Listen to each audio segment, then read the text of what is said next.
Welcome everybody. Thank you for joining us. My name is Victoria and I work with Daniel at the University of Waterloo. I work for the Center for Teaching Excellence and I help instructors with learning technology and designing learning in general. So I'm here today to enjoy this performance, but also to help Daniel and Crocky out on the technical side of things here on Zoom.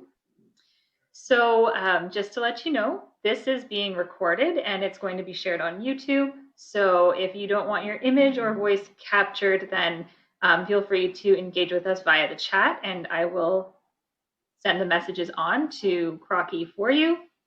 Please keep your microphone muted while the reading is happening, and if you are comfortable popping on to ask your questions, then do feel free to just unmute and say hi.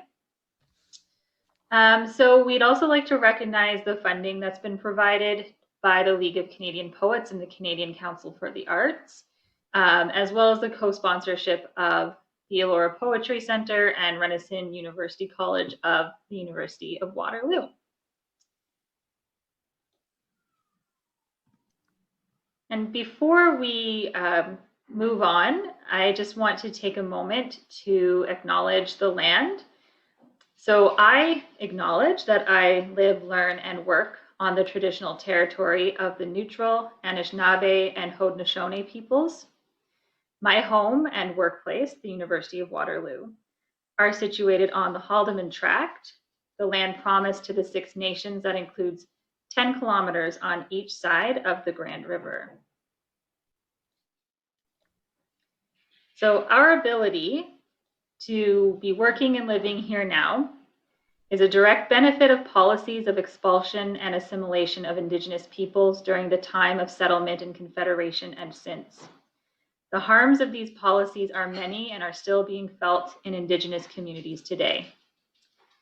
We have a responsibility as such beneficiaries to acknowledge and understand this history and the current experiences of First Nations, Inuit, and Métis peoples, and for this understanding to inform the work that we do, so that first we can stop perpetuating the damages of colonization, and second, begin to repair them. And land acknowledgements are just one small first step in doing this work. So I invite you to learn about the land that you live, learn, and work on at nativeland.ca, and you can follow that link in the chat. And with that in mind, I am going to pass this over. I think Daniel is going to do a short introduction to Crocky, and I'm going to turn my camera off for now.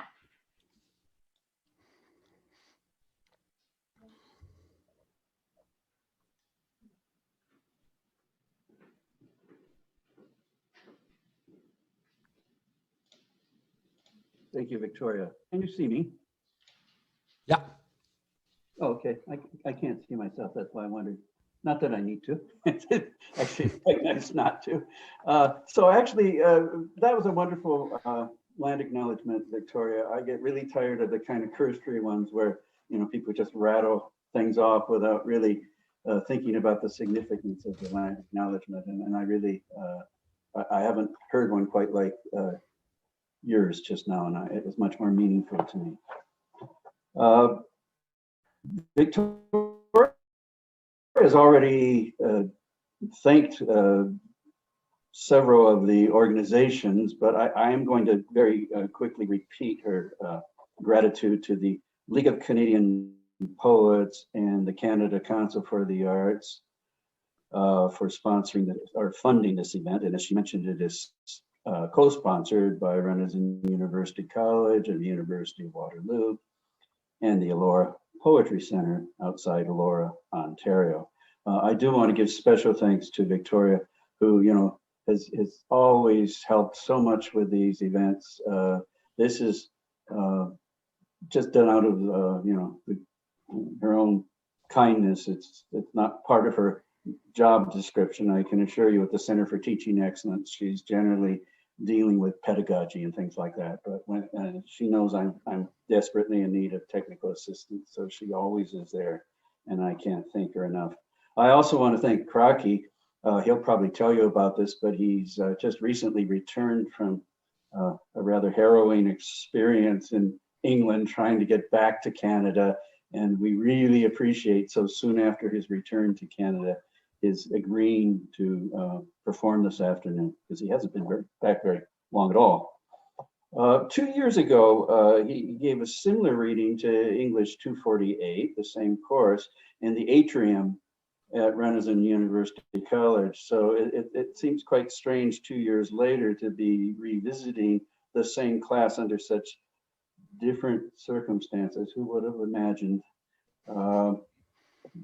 The title of the course is Literature for an Ailing Planet, and so he will be focusing on the environment in his selection of poems. I just want to lead into Crocky with a quick anecdote, which people in the room where I'm speaking have heard before, but not everyone will have.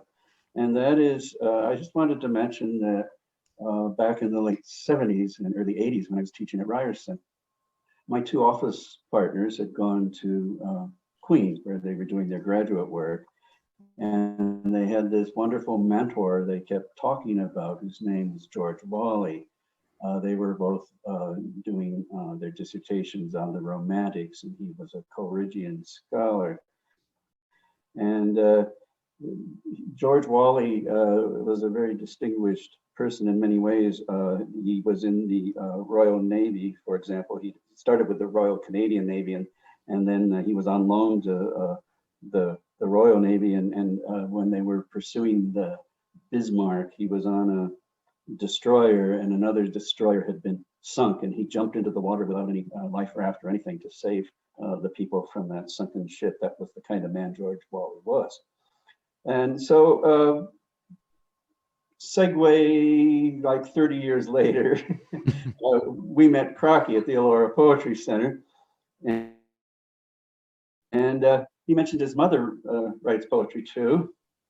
And it's interesting because, we've had Asa Boxer at the Elora Poetry Center. His father writes poetry. We've had Max Layton, whose father was Irving Layton. And here's Crocky, whose mother writes poetry. And I said, oh, growing up in Kingston, your mother must have known George Wally. And Crocky looked me in the eyes and said, yes, he was my grandfather. But, since those days, Crocky's been all over the world. He's a true cosmopolitan. And I think in the context of this course, we will call him an eco-cosmopolitan because his roots aren't just in Ontario. He's a citizen of the world. So without further comment, let's hand things over to Crocky, and he can fill you in about some of these past experiences as he reads. Thank you. Thank you, Daniel, and thank you, Victoria, for opening this afternoon. Just want to say, if there's any sort of glitches in the audio or the internet transmission, maybe just flag me. Don't expect that, and I don't hope that happens. But just give me a thumbs up on the screen or something, or a thumbs down. Let's get started. Thank you for having me. I hope you're all well as can be, and I hope to give you some lift today. I'm going to try not to speak too much, but rather do the poems and invite you to ask questions and engage in some kind of discourse related to the course. So I'm going to start off with a poem just to warm up your ears for those of you who haven't heard me before, just to get you used to my rhythms, my accent, and all of that. And then I'll kind of kick off with a bit of the background. So here we go. Do you lie in stereo? Do you ever get the urge to rewind the radio? Do you pay attention and listen to your pillow? Do you pay to play? Do you smile when you pray? Do you pray? Do you plant? Do you have a plant? Do you love your plant? Do you know your plant is in love with you? Do you state the oblivious if it's obvious? Do you remember last December? Never mind Nirvana in November. Do you find your own fault lines fun, funny, fine? Your spine is actually fine. Do you get bored of your subconscious, cheat on your blindness? Do you hide the crack in your face, make the mirror nervous? Do you know your weakness is this strong? This strong, this strong weakness is this strong? Do you know you've just broken your own record? Do you curse all you could haves, all you would haves? Well, damn it, you should have. Do you resist symmetry for your own sanity? Do you ever think the mercenaries will take up a trip hop drumming? Do your words become a weapon when you sit still with a pen? Do you pull your punctures, punish with unsent letters? Do you burn the breadboard? Do you binge from the fringe? Do you panic? Do you panic? Do you panic? I do. For better or for worse, honey, I do. Do you meet your bullet, your drop to dust? Do you risk or do you rust? Do you dig for stars? Do you search for the drips? I mean, do you search for the sacred tap? Do you miss the drips at the back door? Do you cease to believe because you cease to believe? Do you fondle your billion, honor the thief within? Or do you pass the cushion, get the treasure off your chest? Do you hear the bleeding? Do you only now indulge in healing? Do you unzip your mind? Do you lean on the ceiling? Do you practice left hand dishwashing? Now close your eyes and try it with no hands. Do you feel better because you fail better? Do you stalk yourself for loopholes? Grow young as you glow old. Do you see pink churches on the border to the heartland, heartland, heartland, heartland, heartland, heartland? So there you have it. That's a poem called Pink Churches, and that's pretty much the first poem I wrote. After I left the world of drumming in different bands in the Kingdom of Swaziland and South Africa. So yeah, I'll give you a little brief backstory to how I ended up in Southern Africa.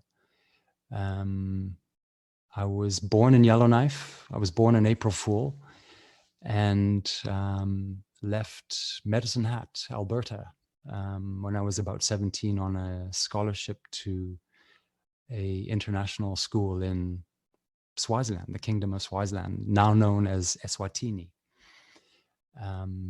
So I was there on a 2-year program, and then came back after exams, and then promptly moved back to Southern Africa because all my friends were in that part of the world. So this is in the late 80s. So this would have been at the height of the state of emergency in South Africa. That's apartheid South Africa. So historically, it was an incredible time to be in Swaziland and South Africa. Nelson Mandela had been released from prison on Robben Island, and when they voted him in 1996 as the first democratically elected president, it was a major shift for everyone in that region. So yeah, I moved to Cape Town in 1996, and I need to backtrack and just correct myself. Nelson Rolihlahla Mandela was elected in 1994, not 1996. Apologies.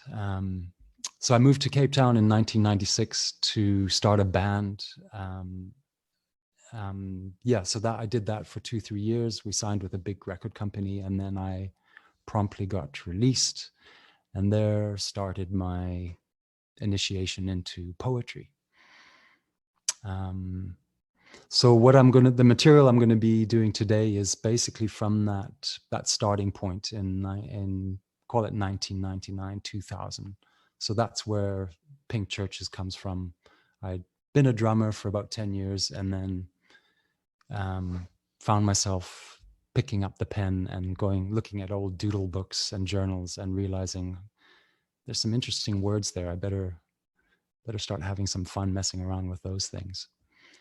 So I didn't plan to be a poet, but I found myself just tinkering with these words, and then they became poems. And then I was about age 30 then, and then I realized, oh wow, I've got words in my blood. My mother's a poet, and my father's a judge, and grandfather's an English professor. So I realized I couldn't escape this kind of lineage, maybe. Okay, let's. No, I'm going to jump into. I was going to read a poem, but I'm going to jump into reciting another one. Have you got any questions at this point? I'm hearing myself doing a lot of talking. No? Okay. There are no questions from the chat, but I thought I'd unmute to tell you that so you don't feel so alone. We're here. I really appreciate that. Yeah. And feel free to cut in whenever needs be. Croc, could I don't know if you can hear me, but could yes. I ask a question? Please, yes. So hello, and I'm a South African, as you can probably hear. Yeah. And so hello, nice to meet you. I've heard a lot about you. Is there anything about the genesis of the Pink Church poem that you could tell us? Yes. First of all, can you tell me your name? I'm Mary Lou. Mary Lou. Thanks. Yeah. Thank you. Thanks. Thanks for the question. Yeah. The story about the Pink Church is a little bit random, but it's got some relevance. So when I moved from the Kingdom of Swaziland to Cape Town to start a band as a drummer, I had a little what we call in South Africa a bakkie, the little pickup truck, and I had my drum kit in there and my mattress and all my doodle books, and my whole life was in the back of that van. And I drove from the Kingdom of Swaziland to Cape Town, and on that route I went via one of the main cities in South Africa called Durban, and then I from there went inland to the Transkei, which is where Nelson Mandela is from. And on the border from the province of South Africa that I was in there, where Durban is, that's KwaZulu-Natal. On the border from KwaZulu-Natal into the Transkei was, just before the border was this pink church. This, it wasn't luminous pink, but it was pretty pink, and it just stood out on the road. And I was speeding a bit, but I very quickly turned around and just stopped and looked at this small but pink church. I think it was a Christian church. It had the Christian cross. It was rural, so I don't know, who was attending that church. Yeah, so I snapped a photo of it, and it just struck me, and I sort of see it as a symbol of what it sparked inspiration for this whole journey in the poetry. And because it was so close to where Nelson Mandela grew up, in that semi-rural area of Puno, it sort of had a place in my heart. So I hope that gives you a little bit of background to. Thank you very much. Thanks, Mary Lou. Yes. Okay. Let's move on to. Let's try this one. I discover myself drinking water, but never tasting it. Only now do I begin to learn to sing. Praise, praise for all that we receive that we don't see or perceive. Praise Jah Mystery. Praise Jah Mystery Mercy, here to help us cry. Praise Jah Rain Seed, here to help us cry ourselves back alive. Our tears are ripe, so let's cry the rivers back alive. There's resurrection in a rain river rhythm. Praise Jah. Praise Jah, rebirth quake. Praise Jah, ground gone, gone. The tree leaves wave us on. We are songed upon. It's the ancestors. The ancestors, my friend, are blowing in the wind. The ancestors are blowing in the wind. Outside, like a surprise waft of cinnamon. Thank God I'm not another Spice Girl like Eminem.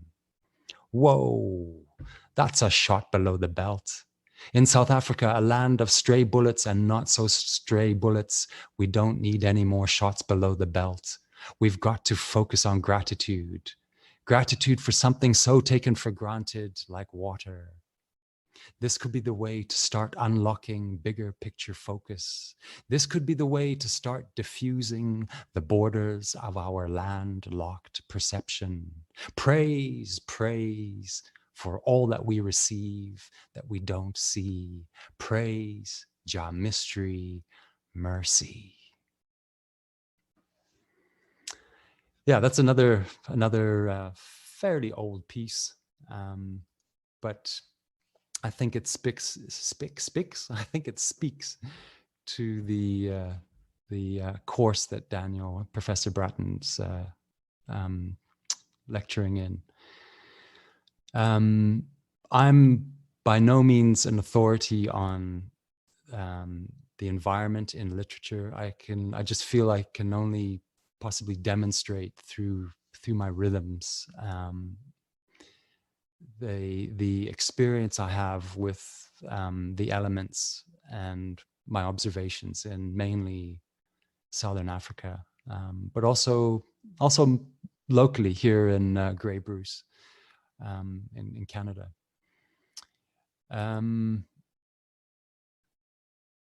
Yeah. Any questions at that point?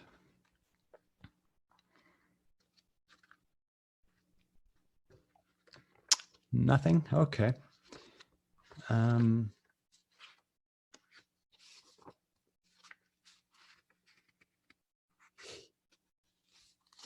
Okay, you know, I'm going to jump to a song. I'm not going to play the guitar today, but I think the song, the lyrics are really they're pertinent to this discussion about the environment and the ailing environment in literature. And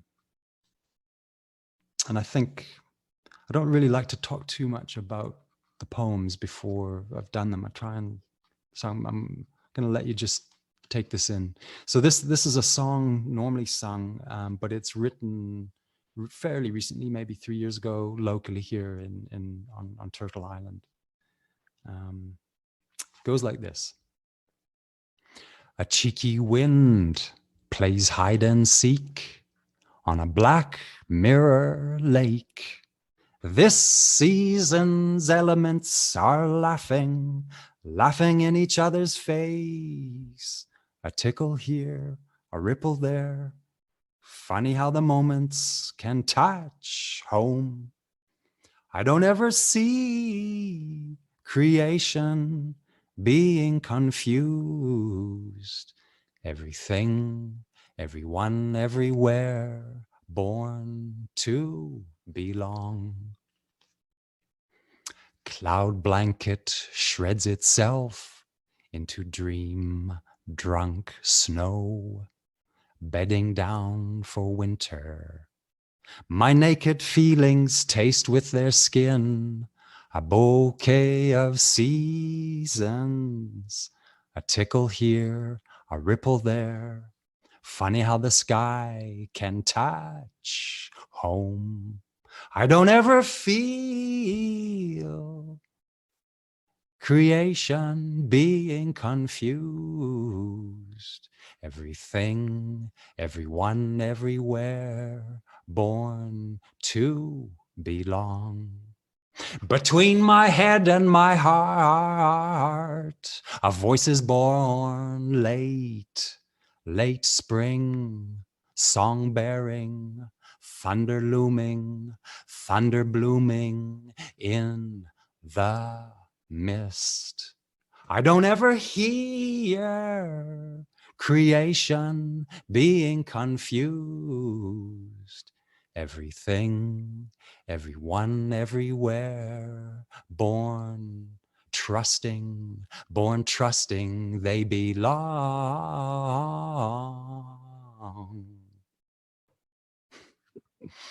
Sang a little bit out of tune there in the beginning, but there you have it. Yeah, I think I'm trying to address this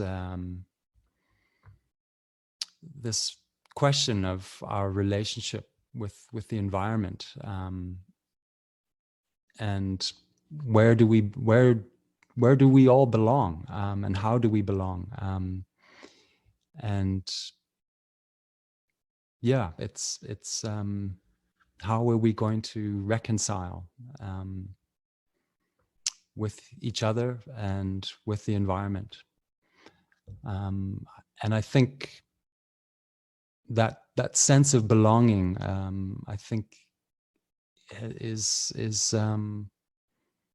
yeah. I need to tell you a little bit of the backstory that inspired this poem. There was a gentleman talking about how his sense of trust and belonging got shattered because of being sexually abused as a child, and so that always struck with me, that idea that your sense of belonging could be shattered. Your sense of trust in belonging could be shattered.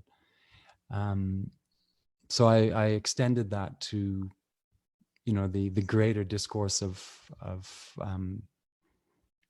all of us humans on this planet, and that trust with each other, that we belong, and how can we reconcile that with each other and the damaged environment that we find ourselves in. Yeah. Can I open up the floor to any comments or questions, feedback? Hi, Crocky, it's Victoria. Thank you. First, I just wanted to go back to the previous poem, and then this one, I'm just jotting down titles, but I didn't catch them for either of these two. Okay, so the first poem, the very, very first poem, was Pink Churches. The second poem was Free Range. Hold on. The second poem was Water Abounding. And then this last song was called Born to Belong. All right. Thank you very much. And then my question is, when did you turn your writing to the environment? I'm not familiar with your writing at this point. I'll have to become familiar because I'm really enjoying this. But so I don't know if it was always something that was just naturally woven into what you write about, or was there a specific moment or something that occurred to you that led you to start writing more consciously about the environment? Thanks for your question. I've never really thought about it. I think the thing that needs to be said is that when I left the music industry as a drummer and went into poetry, that would have been, call it 2000. So that was a really exciting time in South Africa, in terms of the arts, but also in terms of reconciliation. Cape Town was a hub for the arts. So what happened is I found myself part of a kind of new terrain of using the arts for healing, for healing of trauma, for getting stories out, for people's voices to be heard. And poetry became a natural and all-inclusive kind of genre. So what happened alongside that is I I kind of exploded not just as a writer, but I was reading more than I'd ever read in my life. After high school, I basically stopped reading and became a musician, and just I doodled, but I didn't read very much. So a kind of explosion happened around 2000 when I started really taking the poetry on in a serious way. And alongside that, I just found myself becoming more aware of the serious issues, the multiplicity of issues on our plates as a human, but in particular in South Africa. How are we going to address not just the iniquities of apartheid, but the legacy of slavery that's still in Cape Town. How are we going to address environmental issues? How are we going to address imbalances with people who have electricity and water and people who don't? So I became curious on many levels, on the human condition level, the environmental level, and of course just musically. I was so inspired by much of the hip hop and music, of the different genres of music in South Africa. So there was a massive thing going on. So the writing about the natural environment there wasn't a specific kind of moment or tract where I decided it was alongside many investigations, and really just kind of growing up a bit, really. Yeah, and I think also another way of answering your question is that Southern Africa is just extremely beautiful. The elements in Southern Africa are, it's mystical. So I became totally fascinated with just simply spending time outside, by in a forest, on the mountain, the beaches, just and that really, that connection with the elements, I found spoke to me in so many ways. But to sum it up, it was really, it was like my rhythm teacher. I just found what I felt and what I observed in the cycles of how water flowed, and for example, the Benguela current that comes up from Antarctica past the Cape Peninsula. There's this current, and sometimes you get this crystal aquamarine water that is freezing cold, and I'm told that it comes from so deep that it's potentially 1,000 years old and it's never seen the light of day. And so those rhythms and those experiences, just I realized how privileged I was to be exposed to this part of the world, and have the time and freedom to study the natural cycles and natural rhythms, and those polyrhythms, those interconnections between the weather systems, the flora and fauna. So I have to really say that I drew inspiration from the culture, from the history of South Africa, and how to participate in that, but also just the geography, the natural elements. Yeah, I hope that answers your question. Yes, yeah, thank you so much. And it really speaks to the song and how everything is interwoven. There's the healing aspect, and then there's the environment, which can provide healing for things that we do to each other as humans. And then there's us and our effect on the environment, and how we're traumatizing the environment as well as ourselves. So it's just a lot that I'd love to pick up on, but we do have a few more questions, so I also don't want to take over. So first one that came in is that Peter has a question. I'm guessing this is a guest of Daniel. So Yeah, that's I've met Peter, and I miss Peter, and I would love to sing and play piano with Peter one day. awesome. All right, Peter, go ahead. And just a short question on the water abounds. You used the word ja, was it? Yes. And I do know jai from uh, Rastafari. yogic. Oh, Huh? go ahead. Sorry. Yeah, as a sacred. It's a sacred addressing. Is that what ja is? Well, really good question. In the original sense of when I wrote it, it was the Rastafarian Jah Rastafari. So it's a when I arrived in Swaziland, I'd never heard Bob Marley. I was a 17-year-old green Canadian from Alberta. So Jah is a lot of people in Swaziland, or a lot of musicians, refer to God as Jah, whether they're Rastafarians or not. So that was my experience in the Kingdom of Swaziland, but it's not necessarily the same throughout Southern Africa. So that was my original sense of penning it that way. But I had heard somewhere along the line about another God, another word for God being Jah, but not in the Rastafarian sense. So I'm glad you've clarified that for me.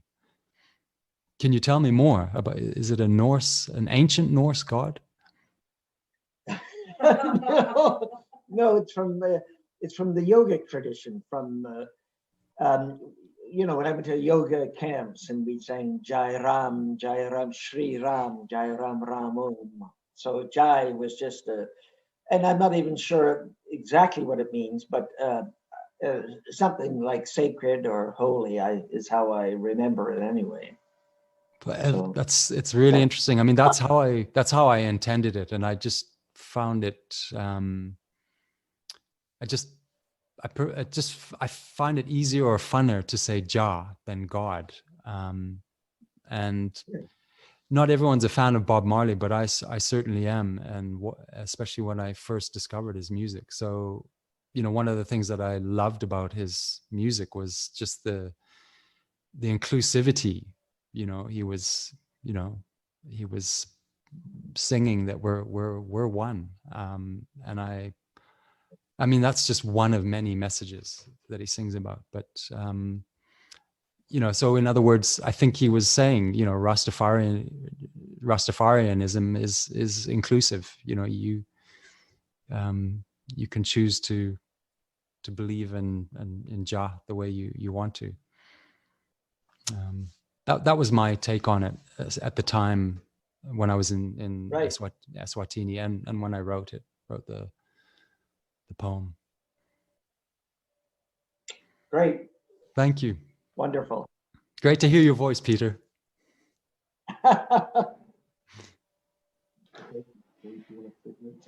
So we have one more question. Ishani shared it through the chat. The question is about water abounding. You say, "Our tears are ripe, let's cry the rivers back alive." Do you believe that humanity can redeem its actions against the natural world by first grieving for what we have lost? Yeah, that's pretty precisely what I was trying to put across in that line. And the grieving is deep and is a really important subject, I find, right now. Grieving on so many levels. I think that's geez, I mean, I don't want to oversimplify it, but let's talk about grief. There's individual grief. There's grief as a group of people. Historical grief. There's I think there's griefs that we carry from our ancestors, and yeah, I think that is really, that's what's critical to I think repairing the relationship with the planet as well. sorry, I'm struggling for words because it's such a massive topic, grieving. But I'm really, Shani, I'm glad that you read it the way I intended it in the poem. Yeah, let me not. I'm happy to talk about it, but if I get started, we could end up going, way beyond where, or outside of the topic. I think I'm trying to give you a sort of more personal anecdote of grieving, and I think I'm bringing it down to that because I think there's very much that personal component, one's journey of grieving and understanding that for oneself, what that is specifically to oneself, individual traumas, for example. But then there's the wider grieving. So and look, I'm still learning about this, but I'm inspired by the various conversations that are happening, especially with the stories and traditional knowledge that's being shared now. It's just absolutely incredible. I think there's a gentleman called Michael Prechtel who talks about, I don't know if he's born in Guatemala originally, but he's part of a group there, and he talks about grieving from that context. So that's just one reference that comes to mind that really opened my eyes to this process. Does that answer the question?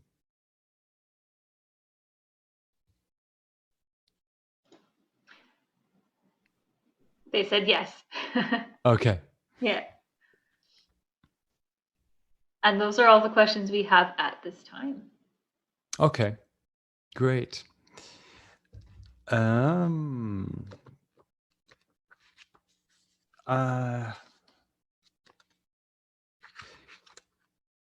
going to try this poem that's also not a song, but it's written locally.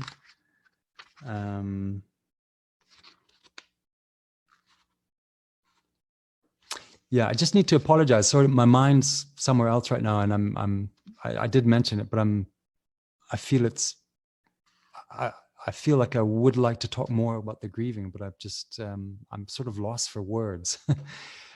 And I'm just taken that Ashani, that you really got the thing that I was intending in the poem. I was signaling that thing of grief and that process. Yeah. Okay, this is called Lean On In. It's part of a oh, you can't really see it that well, but it's part of an anthology, a local anthology of mainly Durham poets, but yeah, it's a little bit wider than just Durham. And the reason I'm doing this poem is it's just to give you a sense of a piece that's written here on Turtle Island, and I feel, and I'm curious to hear what you hear in it, but I feel there's a different rhythm going on in this. And so I'm trying to partly explore the idea that by living in on a different part of the planet, there's different rhythms that I'm absorbing and that are coming into the writing and the delivery of the poem. So let's see what you feel and how it comes across to you. This is called Lean On In. And it's me getting back to Canada, and I'm listening to local music, I'm also remembering the old classics like Bob Dylan, and so I'm going back to some of this music that's from this part of the world and hearing the phrasing, and I'm going, oh yeah, I remember a bit of that. I've been in Africa for over 30 years, so my ears have been in a different kind of dimension. So make of it what you will. Here we go. Near the cradle of women, them, and mankind, the verb leopard is out on a hardwood limb, in his own words, going ahead with the problem of being extra single, yet in love, an irreversible love he has yet to confess to an extra bright, high-felt princess. Back out on the hard limb of his paintbrush, still extra single at his easel, his long-suffering confessional, he swears the world is happy. With each brushstroke, the voice of cantankerous honesty, the verb leopard had the good untold sense to lean on in.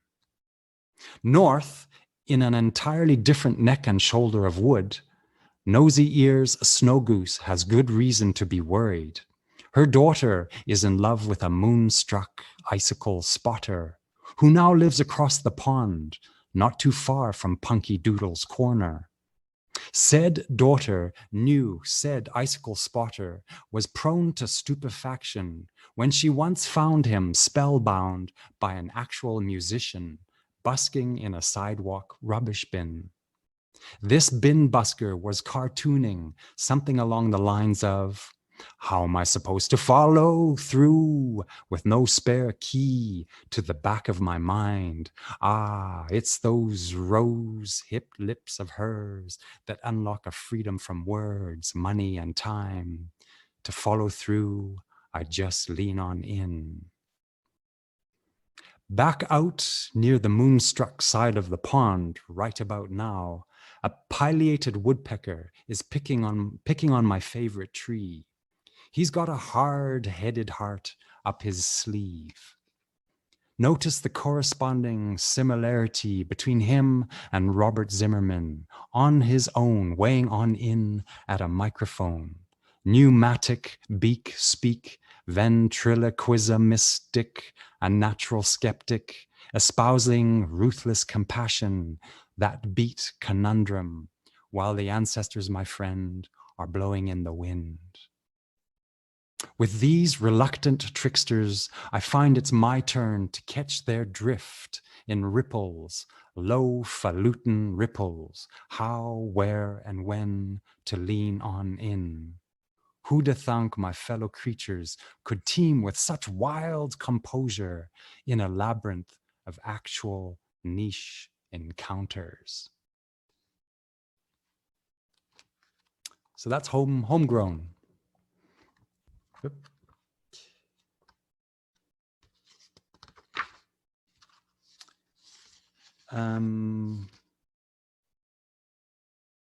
Yeah, while we're in this collection, well, first of all, any questions?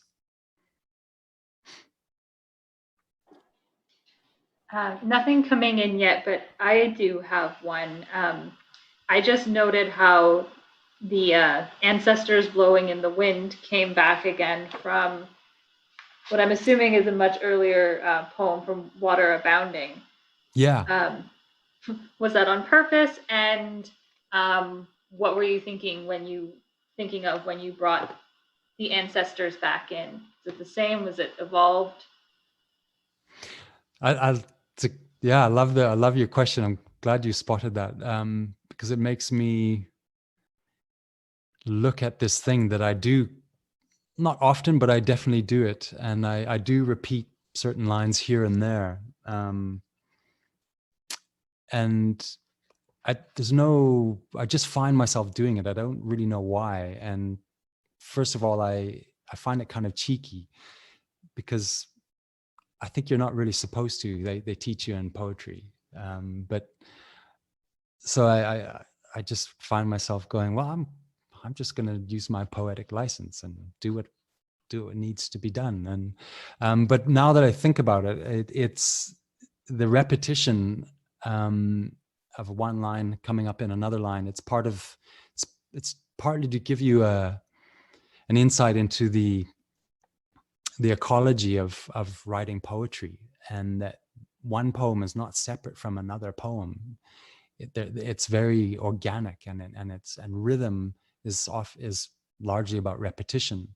So it's just to reinforce the how rhythm works, and to just subliminally kind of signal that, you know, it's really the rhythm is the language here. And I think we have that innate sense of that.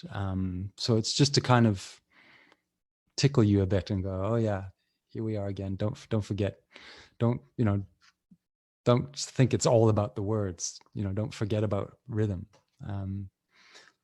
So in the way I used it in this sense, it's definitely a what is it? It's not really a pun or play on Bob Dylan's line. Bob Dylan's line is the answers are blowing in the wind. So I've flipped it to the ancestors are blowing in the wind. So it's a little nod to Bob Dylan, but also, you know, when I wrote that line originally in South Africa, I was remembering that, for example, in Siswati culture, the ancestors, not the answers, the ancestors are very much alive and with us at all times.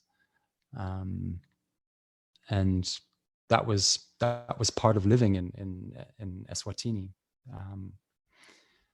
So that, yeah, and yeah, so in this homegrown song, it's a nod to Bob Dylan, but originally when I wrote it, it was from being in Southern Africa, specifically Swaziland, and the culture, the Siswati culture there.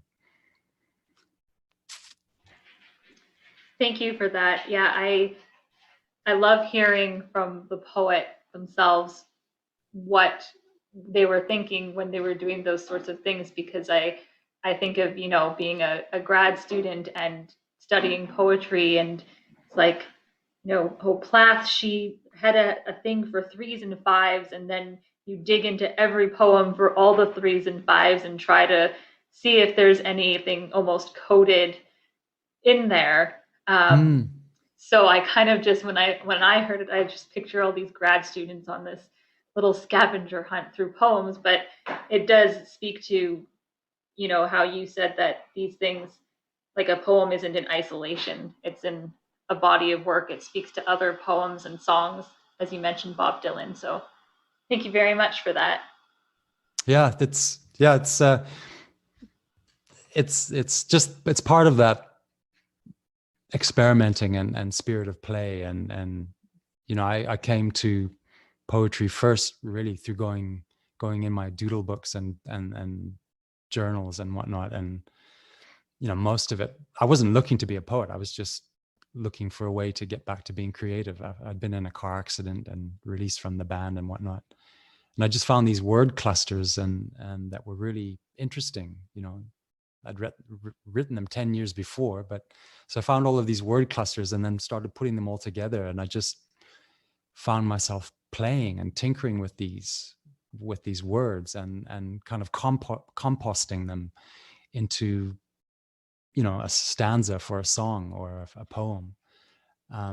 So it comes out of that whole just messing around and playing and allowing oneself just to just mess around, really. And then, you know, now fast forward to now, it's as I've had more experience writing, I realize there's so many layers and levels and complexities to a poem or to poetry and to rhythm, and isn't that our experience of the natural environment? So it's a way of, again, it's a way of signaling that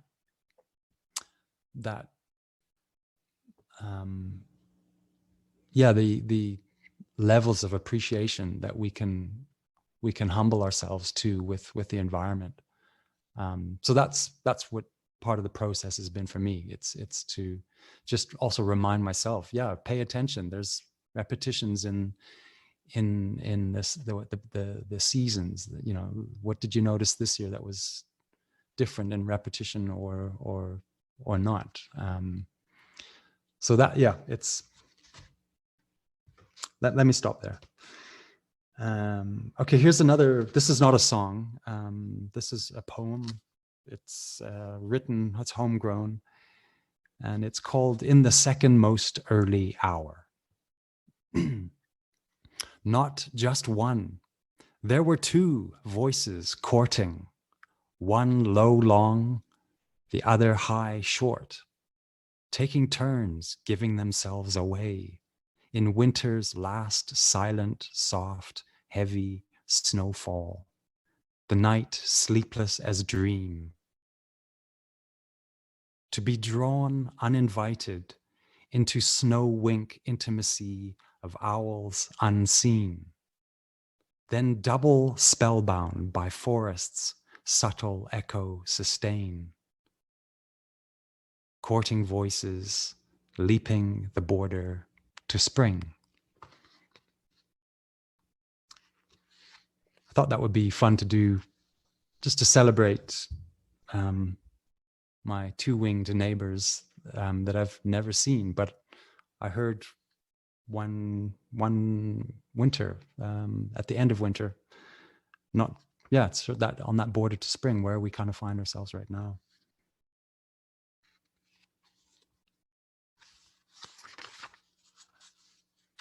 Any comments there or questions?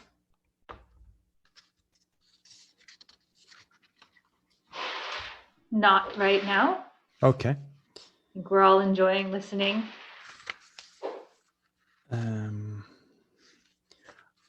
I don't know why this one just jumps out. I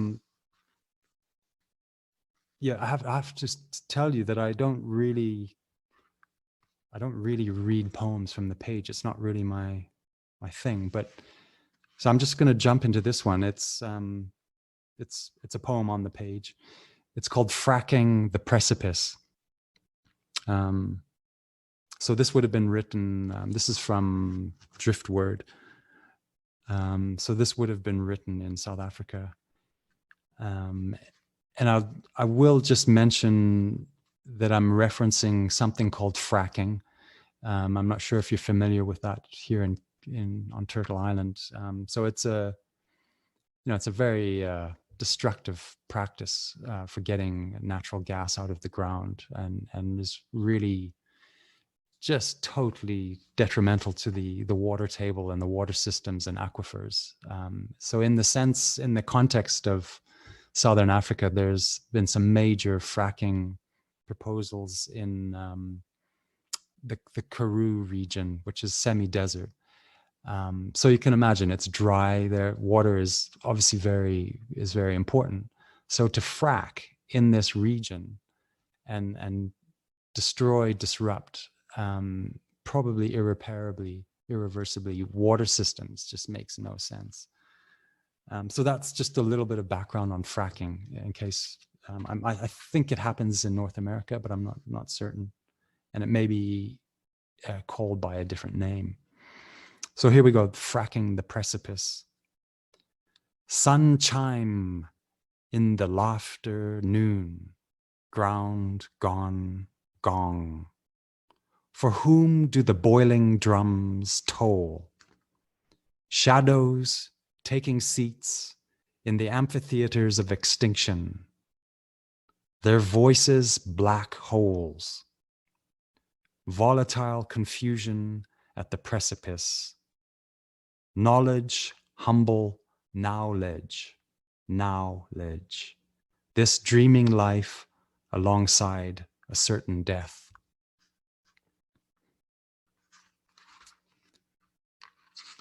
So you would have heard the ground gone gong.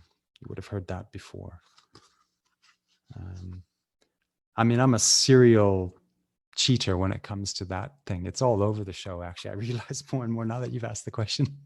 I've just been doing it, repeating lines and borrowing this line from that poem and sticking it here.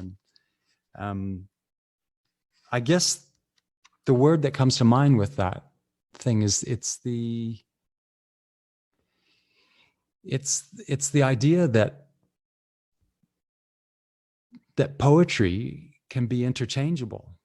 You know, there I am taking one line from over there, sticking it over here, and it works there and in a similar context, but can also be here. And that to me is rhythm. Rhythm is absorbent. It's like water flowing. It shifts. It changes. It mirrors invisibly. You know, water's interchangeable. It'll flow down a cascade and then it'll freeze. But it's all water, and it carries much more than I think we understand. Geez, I'm rambling. I try and let it all just come out in the poems. I really don't. I don't like to really philosophize other than in the poems themselves.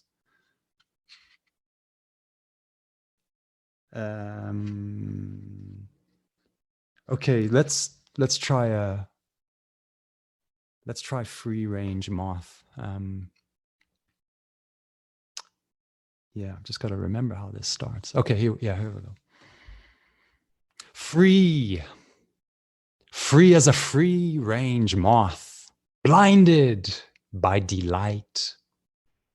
It's a crash course in wake-up calls where there's no peace of mind, just price of mind. It's called Prices. Did you get that? It's a crisscross crisis. We're shitting our minds because our minds have a long way to fall. It's hectic. It's beyond poetic. I guess we all get to be dumbfounded in the fun-folded, flippant times. Hopefully everybody downloading mind, searching like a little Snoopy, snoof, sniff, Snoopy, snoof. Oh, there we are.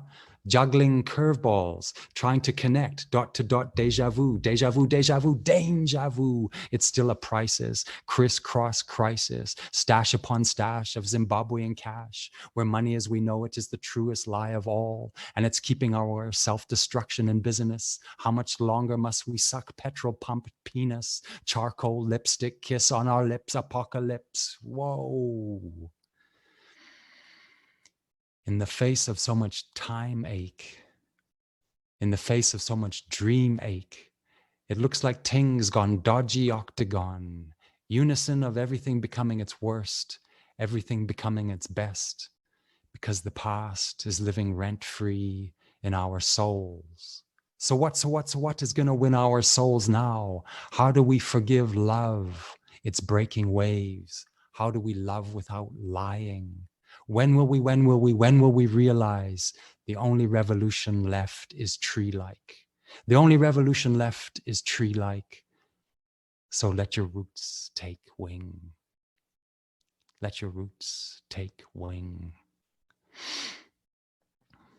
That's free range moth. That's in Driftword.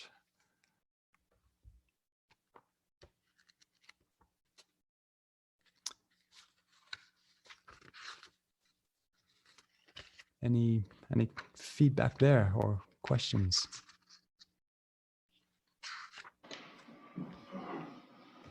Nothing at this time. Always give a couple seconds.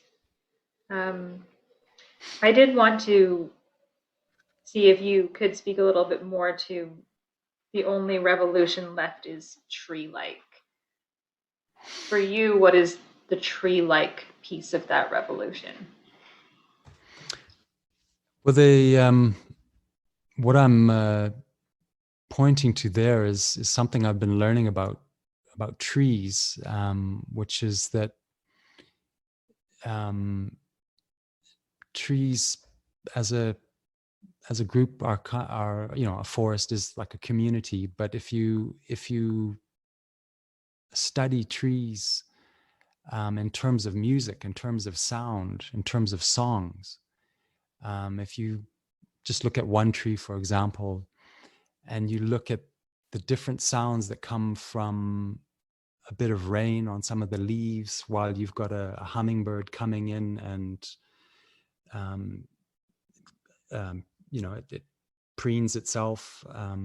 So there's the sound, and maybe another bird perches on the branch, and it has a call or a song. All of the sounds right down to the micro level. If you go to the root system of trees and the micro filaments that reach out from the roots, as they move, they chink the small little pieces of sand or mineral. Those are all sounds, and that whole ecology of that seamless ecology of sound is a song that's fluid and constant. So that a tree is a living song, and it's music. It's a being, but it's also music if you see it from that perspective. So I was exploring the idea of that the only revolution is tree-like. The only revolution is getting back to listening to the music, listening to everything, all of the nuances of what makes up the songs of the trees. For example, I learned about these primates in South America. I can't remember. Anyways, they use this, and I can't remember that. It's a type of fig tree, I think, but they bang on the base of the trunk as a way of signaling, and it apparently that sound resonates for miles. So it's the type of tree and the way they bang it. It's a way of communicating. But that's not separate from, the birds that are landing and calling on it from it. So the tree is a connector and a connecting part of the music. So I was signaling that the only revolution left is to go back to what is only to creation, to learning more subtly about what we are part of, which is the concert of life. So it's exploring that idea that revolution could be something organic, involves music, involves sounds, involves subtlety, and involves our the multiple layers of connectivity. And in respecting that and learning about that, is that not revolutionary? And standing for that, standing in that and standing for that, like a tree, tree-like. Look, I don't expect everyone to subscribe to that kind of understanding, but that's what I was trying to put forward as a possibility. And I'm in love with trees. I can spend time with trees, and I don't have words for it. It feeds me, it heals me, it inspires me, it recalibrates me. Trees and water are really some of my favorite elements, but it doesn't end there. I hope that touches on the basics for your question. Yes, definitely. Thank you for that. And Ishani has a question as well. The question is, we've been learning about a dystopian future due to environmental degradation in our class. Does the thought of an imminent apocalypse, and that's in quotes, motivate you to write your nature poems? For sure. Yeah, absolutely. I find, writing is a, to be a poet, to be an artist is a privilege. It's not predominantly about entertainment. It's you know, okay, it's sometimes tough and not easy to pay the rent and whatnot, but it's still it's a freedom of sorts, and with that freedom comes a responsibility I have chosen, and for me, that process of poeting is where I'm at now. I would say it's about deepening my humbling myself more and more to to the environment, to Mother Nature, to creation, and committing deeper to listening and appreciating the subtle layers of energy, and what ultimately sustains my human life and my fellow humans. So certainly the the impending doom definitely motivates me to recommit and deepen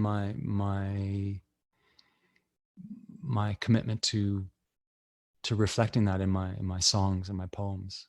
And there's so many ways it can be done. I'm learning. It's really only just it's only just the beginning. But I try, and I suppose it's obvious maybe, but rhythm for me, delivering with rhythm is a way, and I didn't really plan it this way, but in hindsight, I think delivering with rhythm is a way of hopefully inspiring others to participate in that appreciation, and ultimately find hope and things that we can do, choices that we can make, we can address with, personally, but also as groups of people, as provinces, as nations, as a planet, as a species, that we can take action. So it's using rhythm to inspire that and that inspiration comes from Mother Earth. So I'm using that inspiration to hopefully energize and not completely give up. But yeah, thanks for the question, Nishani. Anything else? Yes, just on that note, Peter here. Yes, I had sensed that what you just were referring to, but the wonderful contradiction of the difficult message and yet the uplifting rhythm is a very good combination, because it kind of uplifts you to hope in the face of the sometimes the dark message or the gloomy message. It's very good. Thanks. Yeah, thank you, Peter. That's of course I never had the maturity to start out that way. It's what has become, in the writing creative process, and there's still so much to learn. And that part of the responsibility of being a poet, I think, is to reflect and to witness and reflect the darkness, the catastrophes, all of it. We have to. My job is really I'm in the business of honesty, not just inspiration, and it's terrifically difficult to be honest, really, with words at least. It's difficult to be honest with oneself. I'm speaking from my perspective. I'm not saying it's the same for you. But in that process with words addressing, so a poem for me I've got to be honest. I've got to have looked. I've got to be looking. I've got to be witnessing, and not shying away, and try and maybe attempt at giving some kind of map. Poetry's also got to be useful. It can't just be soothing and lulling, and you know, so there's still lots to learn. I think the other thing I wanted to touch on was that, you know, the inspiration, you know, that I've gained or experienced from being in different parts of Southern Africa, and the learning from that, the levels of inspiration are just, you know, it's a type of drug. Maybe it's like bordering on euphoric sometimes. So what I'm saying with that is in that inspiration for me is just that there's possibility. You know, I feel open to seeing what, you know, just possibilities that I'd completely just written off. And just that in itself was energizing, to realize that my singular human mind can be so limiting. And so that's really, you know, in light of the you know, a lot of the atrocities and what we're doing to the planet and each other, in light of that, you know, I think the inspiration has taught me that, to witness that, but not shut down possibilities of how we can address it, and healing, grieving is part of that. And rhythm. Yeah, rhythm is medicine in a way, for all sorts of different things. And look, and this is nothing new. This is the poets haven't got a kind of monopoly on rhythm. It's open source, really. It's ancient. It's I'm just transposing it for this time that we're in, and in this tongue. But I mean, it's rhythm that's our mother tongue, really. So it's this language is omniverse. It's what we all speak. Shall I, like on that note, shall I go into a compost poem that's a celebration of rhythm, and a sort of celebration of life in that sense? So should we maybe end off on this? I'm not going to read it or sing it. I'm going to recite it. It's called, what is it called? Does it need to be called anything? It's a compost poem. So it's going back to that thing. You're gonna hear some of the lines that have appeared in other poems and songs. So I'm unashamedly repeating and interchanging my words. Are they my words? I don't know. Okay, here we go. Pace and the pulse and the peace. Remember, something's bubbling. Sampating, a bubble-a-ting. And it's better than our best thinking. It's a billion bubble drum hatching. Dot to dot picture, everything overlapping in clapping laughter. Adventure rapture. We are 7.5 billion faces of the same music teacher. Yes, sampating, a bubble-a-ting. And it seems to say, just come out. Whatever your closet is, just come out, because there's no more room in there. There's no more room for rumors. So just come out to play. Make way, make a way to play. Just get out of your own way. Give love the right of way. Give patience a chance. Soon is enough. Pace and the pulse and the peace. Pace and the pulse and the peace. How would I be if I wasn't giving rhythm? I know I've got to deserialize my seriousness, derealize my deliriousness. I think so. Yes, let's live love. Let's live a lot of love in the deep lane. Live love in the deep lane. This is the source. This is the source of super normal deliciousness. Help yourself to happiness. Let yourself in. Let yourself into the home of your heart. Dream in, dream out. Get the treasure off your chest. Make space, make space, make space. Shift your base. Change your mood swing. Because sampating, a bubble-a-ting. So play, play, play, play attention. Rhythm is the rhythm is the rhythm is my mother tongue, we are rhythm driven, 365 years a day. Rhythm is our mother tongue, we are rhythm driven. Give love the right of way. Dare dance, dare sing, dare drum. Inspiration is the sun. Sunshine is for everyone. Sun drum, golden bass beat. Everybody drum shine. Positive vibration. Radiate, proliferate, reincarnate, celebrate. Pace and the pulse and the peace. There is a golden bass beat, and it's called laughter. We are 7.5 billion faces of the same music laughter. Who the laughter fit, let them wear it.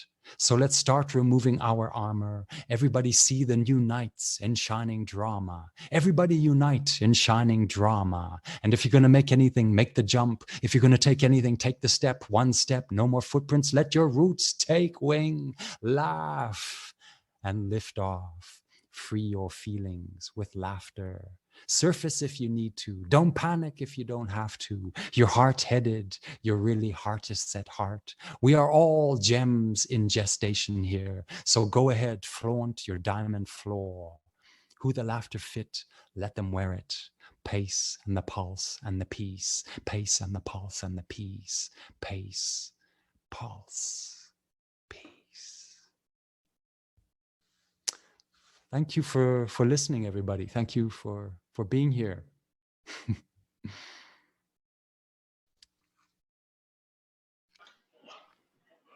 Thank you. And I just thought I'd pop back on. So again, you're not alone. I'm sure Daniel can pop back on too. You might have some words of thanks.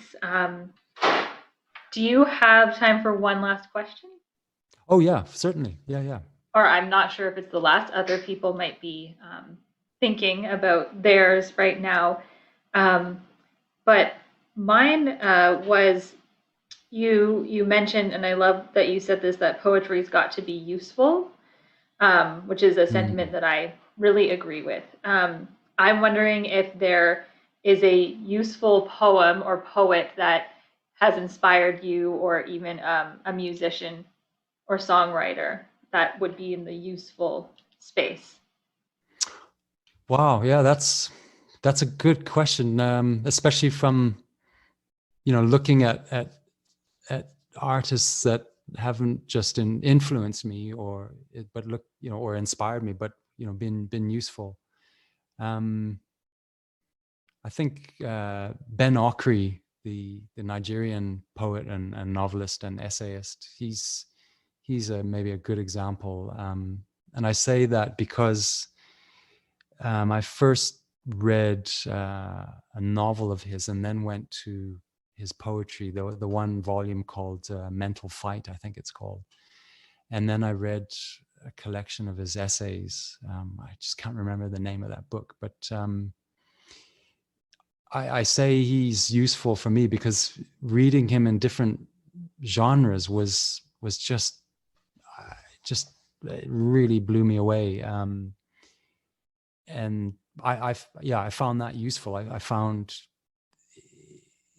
these overlaps with some of the stuff he was talking about in his poetry, was in his essays, and there was a lot of different conversing going on between those different writings in the different genres, and that made me realize, oh wow, okay, that in itself was a lesson and an eye-opener. And so I found that really useful to the depth of what writing could be, and how it could move you. As far as musicians, I think it's there's so many. I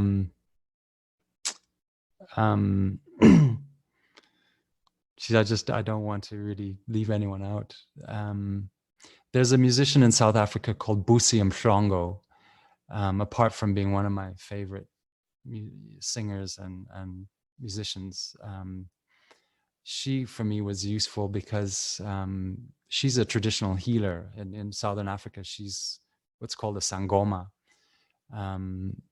So her path, her calling to music was partly as a sangoma. And from what I understand of the word sangoma, it also means, its origins come from the word that partly means to sing. But one thing that she did, which I don't know if I have the whole story correct, but she was in what's called the Mbaqanga genre of music, which is similar to Maskandi. But those genres were typically male. It's where it was male dominated. You wouldn't have a female singer. So here's Busi Mplongo coming as a sangoma and singing in what's normally a very male dominated music genre, and just blowing it up into her own thing. So all of those strands of her story, not just being a singer, but how she used her art and everything she had to become what she was, or because she's passed on now, that inspired me to realize that music is not just a entertainment. It's can be much deeper than that, and can be very specific to your own life and story, apart from how it's received by other people. So that's, I could go on and on. And I don't know if I'm answering your question, but I will continue to think about that. And I need to say that thing I mentioned earlier about poetry being useful is not my idea. That is something I remember my mother saying about my grandfather. So that's something that comes from them.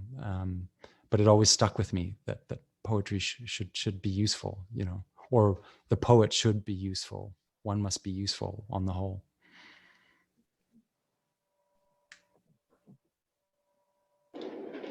Thank you. And Daniel's popped on. Yeah, I just wanted to say about your grandfather. He wrote that wonderful book, The Poetic Protest. The Poetic Protest. The poetic process. But I like poetic protest. I used to put out the poetic process as a handout, a useful handout to all my students for how to read poetry. Well, and I got it from one of his students. I got it from my office partner, Rick, who'd been taught by your grandfather. And we all contributed in our first week of classes. Your grandfather's The Poetic Process is the way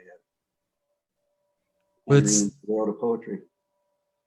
Yeah, it's I'm glad you touched on that, Daniel, because I need to mention that, I was given that book by my grandmother at about age 17, when on my way to go to school in the Kingdom of Swaziland. And of course I didn't read it. I looked at it, but it was just too academic, but I had it in my possession for a long time. And then it was only at age 30 that I looked into it, and I was on the path of poetry at that point, and I actually read it from cover to cover on the weekend of 9/11, and it totally put things into perspective for me, and galvanized me further to that, that this is I have to carry on with this.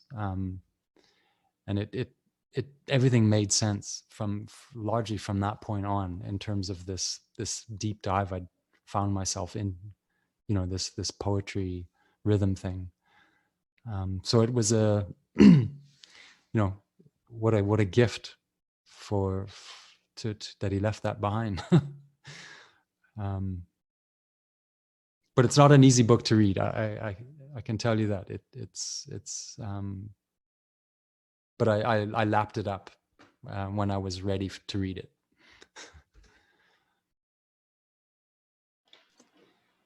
And Peter has a comment. I'm not sure if he wants to pop back on or if I'm to read from the chat. He just wants to add that this was a beautiful event. Oh, well, thank you, Peter. And this is what I do. So I'm happy to share, and I really also want to thank you all, and particularly Daniel, because you know, to have a gig is it's important. This is the first gig I've had in a long time, and it comes at a time when I'm in great flux. So I appreciate the opportunity and just to get back to work. Yeah, and I really also just appreciate that people would give ears to this this kind of stuff.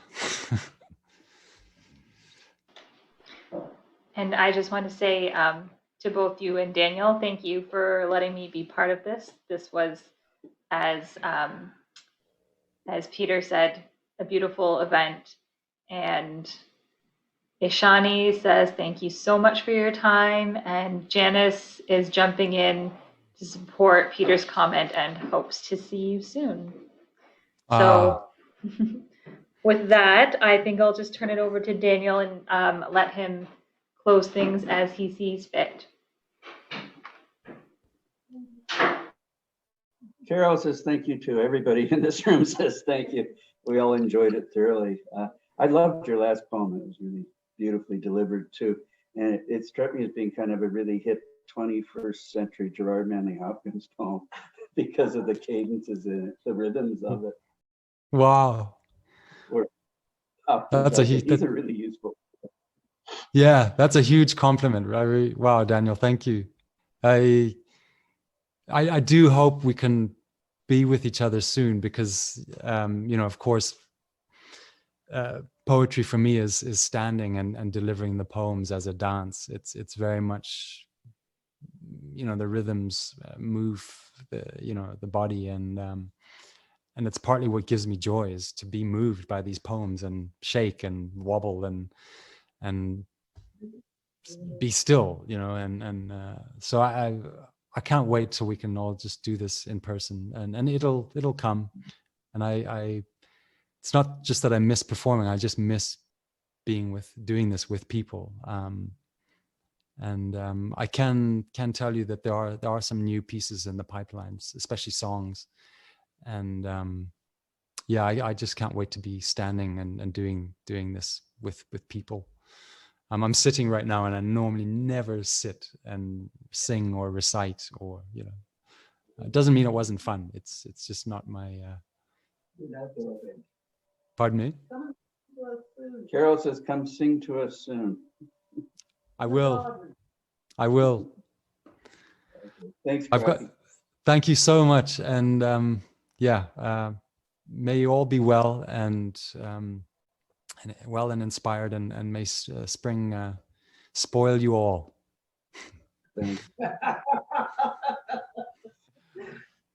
Because we need some spoiling. Thanks again.